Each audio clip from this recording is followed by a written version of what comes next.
করা হয়েছে 70 টাকা করে মাথা পিছু 70 টাকা করে ক্ষেত্রে ইনশাল্লাহ ঠিক আছে।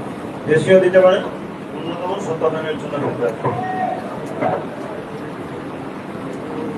আর যারা যেরকম চাল খান সেই অনুযায়ী 1 কিলো 750 চাল দিতে পারেন বা চালের মূল্য অন্য কিছু দিয়েও দিতে পারেন।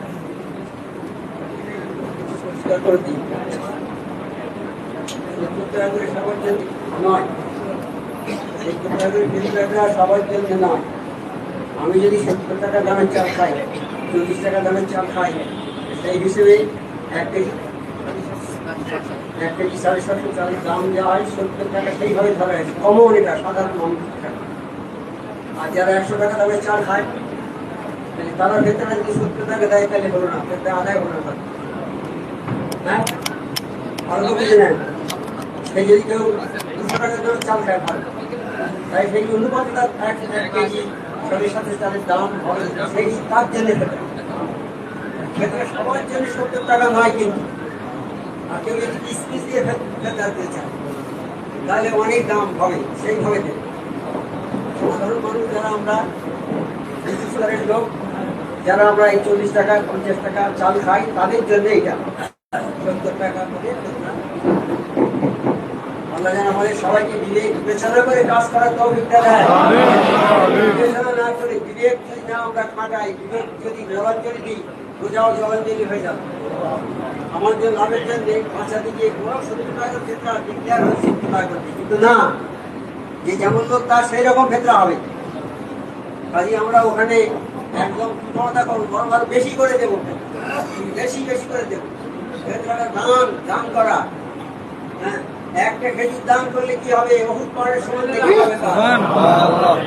70 টাকা ক্ষেত্রে হয়, আমি 100 টাকা যদি দিই কোনো ক্ষতি নেই, লাভ হবে। কিন্তু 70 টাকা কম যদি দিই তাহলে ক্ষতি হয়ে যাবে, তাই রোজা নষ্ট হয়ে যাবে। কাজে আমরা যাতে রোজা নষ্ট না হয়, রোজাটা যাতে মহাব থাকে, সেই চেষ্টা সবসময় করব। এই রমজান মানে ঝগড়া বিবাদ মনে করবে না বাবা। এই আমাদের কাছে অনেক ঘটনা আসছে, রমজান মাঠে মারপিট হচ্ছে, কেস কামাতি হচ্ছে রমজান মাঠে। তাই রোজাটা কি জন্য করছে তোমরা? লোক দেখানোর জন্য রোজা করছে নাকি, না আল্লাহকে খুশি করার জন্য? আল্লাহকে খুশি করার যে রোজা, সেই রোজা হলে তোমার মুখটা বন্ধ থাকবে একদম। তুই ঝগড়া করতে যাচ্ছ কেন? তুই কেস করতে যাচ্ছ কেন? এই রমজান মাসে কেস করছো কেন? ঝগড়া করছো কেন? সংযম হয়ে থাকো, সংযমী অবলম্বন করো, তাহলে রোজাটা ঠিক থাকবে। রোজা ঢাল, রোজা দোজখের আগুন থেকে বাঁচাবে। আমরা যদি এই কাজগুলো করি, খারাপ কাজগুলো করি, ঝগড়া করি, তাহলে ঢাল ভেঙে যাবে, দোজখের আগুন আমাদের স্পর্শ করবে, আমরা রক্ষা করতে পারবো না। তাই রমজান মাসে সঠিকভাবে চলতে হবে। আল্লাহ যেভাবে নির্দেশ দিয়েছে আমরা সেইভাবে আমরা চলবো সবাই। এর এক চুলে দিকে করবো না, করলেই ক্ষতি হবে বাবা। এত কষ্ট করে সারাদিন খেয়ে যদি সন্ধ্যেবেলা একটা হারাম মা দিয়ে ইফতার করো, তাহলে তোমার রোজাটা হলো না। আর এই সারাদিন যদি শুকিয়ে থাকবে, যে কষ্টের কোনো মূল্যই আল্লাহর কাছে পাবে। তাই হালাল মাল দিয়ে ইফতার করবে। আজকে দেখা যাচ্ছে দুনিয়ার দিকে চেয়ে দেখি সব জায়গায় ইফতারি কিরকম হচ্ছে, গড়ে যে যা দিচ্ছে ইফতারি হচ্ছে। এটা হবে না। যদি কিছু না থাকে, শুধু পানি দিয়ে ইফতার করবে, ওই হারাম 100 টাকা দামের প্লেটের মাল খেয়ে রোজা নষ্ট করবে না। আল্লাহ যেন আমাদেরকে তৌফিকটা দেয়। রোজা আছে ধৈর্য সবরের মাস, সবর করতে হবে। অনেকের খাওয়া হয় না, পানি খেয়ে রোজা করছে, রোজা অনেকে রোজা করতে পারে না, তো পানি খেয়ে রোজা করছে। তারা কি কষ্ট করে। আমরা যারা মালদার লোক আছি, দেখা উচিত তাদের, রোজা করছে একটা মেয়ে নামাজ করতে পারে, কাপড় ছেঁড়াটা আমি দিচ্ছি না এখন, সেই ক্ষেত্রে যখন ওই জাকাত দেবো সেই সময় দেবো শাড়ি না, ওর সামনে ঘুরে বেড়াচ্ছে, নামাজ করতে পারছে না, তোমার প্রতিবেশী মেয়ে ছেঁড়া কাপড় পরে যাচ্ছে, তাকে একটা কাপড় কিনে দাও না তোমার নিজের পয়সা থেকে, পারবে না? খবরদার এটা করবে না, সেই ক্ষেত্রে সেই সময় দেবো, যখন এই জাকাতের দাগে দেয় সব সময় সেই সময় দেবো না। তুমি তাকে দাও, খাওয়া হয় না তাকে খাওয়াও, সংসার চলে না, রোজা করতে পারছে না, তাই ইফতার করে দাও, ইফতারি কিনে দাও।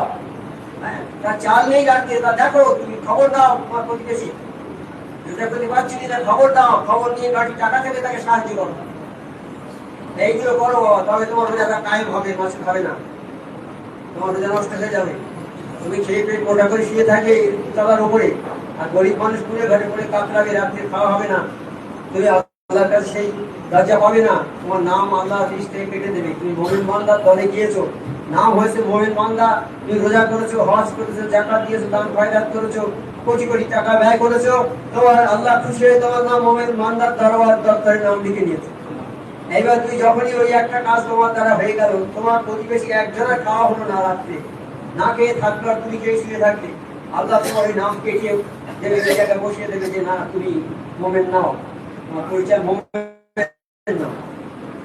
ভাই খুব হিসাব করে চলতে হবে। ধৈর্যের মাস, হ্যাঁ, সবরের মাস, হ্যাঁ, সংযমের মাস, হ্যাঁ, জবানকে বন্ধ রাখার মাস, হ্যাঁ, এই কাজগুলো যদি আমরা করতে পারি, আল্লাহ পাক আমাদের রোজার সওয়াল দেবেন। আর কাল কিয়ামতের মধ্যে রোজা আমাদের যে সওয়াল করবে, আমাদের খাওয়ার জায়গা, থাকার জায়গা, পড়ার কাপড়, সব কিছুর জন্য আল্লাহ দরবারে তারা প্রার্থনা করবে, হাত জোর করে আল্লাহর কাছে বিনতি করবে, আমাদের জন্য দোয়া করবে, আল্লাহ এদের এইসব দিতে হবে এরা দুনিয়াতে রোজা করেছে, কত কষ্ট করে, না খেয়ে না দিয়ে কষ্ট করেছে, কাপড় পাইনি, প্রত্যেক কাপড় বেহেশতি পোশাক এদের করিয়ে দাও আল্লাহ।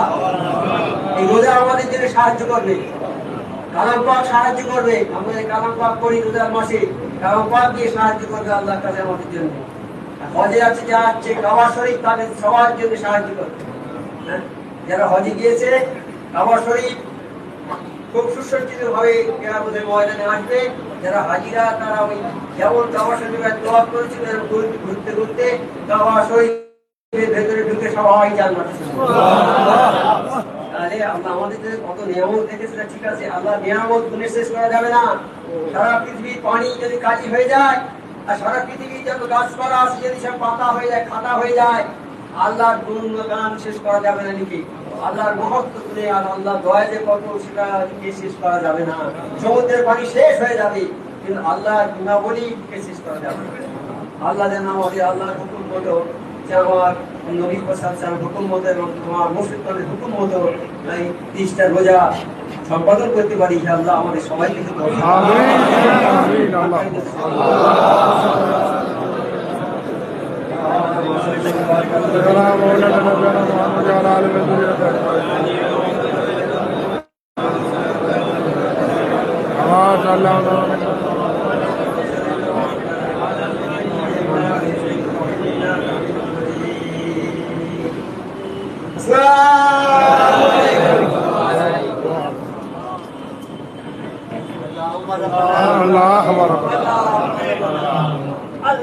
Allah